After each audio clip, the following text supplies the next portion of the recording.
Wakati mwanamume huyo alipoamka, aligundua kuwa hawezi kuongea kabisa. Hapo hapo baada ya hapo, akatambua kuwa mikono na miguu yake ilikuwa imebadilika pia. Ni hapo ndipo alipogundua kuwa amebadilika na kuwa mbwa. Alikumbuka akigongwa na gari siku iliyopita.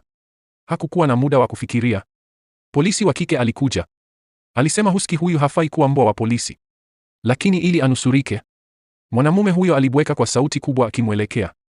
Sekunde iliyofuata, mwanamke huyo alinyanyua mguu wake ili kuukagua. Hili lilimwogopesha mwanamume huyo. Kisha kiongozi akasema mbwa huyu alikuwa anafaa kabisa kwa mwanamke huyo. Lakini mwanamke huyo hakutaka kumpeleka nyumbani. Kiongozi alimwambia ampeleke nyumbani kwanza na kumuua kwa sindano kama atafeli mtihani wiki ijayo. Aliposikia hili, mwanamume huyo alipata hofu na kumbwekea. Aliendelea kufanya vitendo kana kwamba alitaka kupigana na kiongozi huyo. Ghafla, mfumo wa mbwa ulitokea. Ulimtaka awasaidie wanadamu kutatua kesi.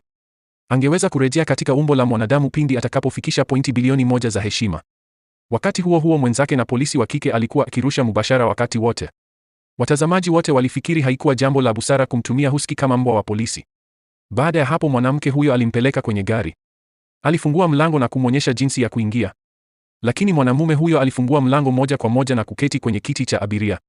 Na akawataka wamfunge mkanda wa usalama. Mwanamke huyo alichukizwa, lakini alifanya hivyo hata hivyo. Walipofika nyumbani, watazamaji wa mubashara walishangaa kukuta mbwa alikuwa akiharibu nyumba.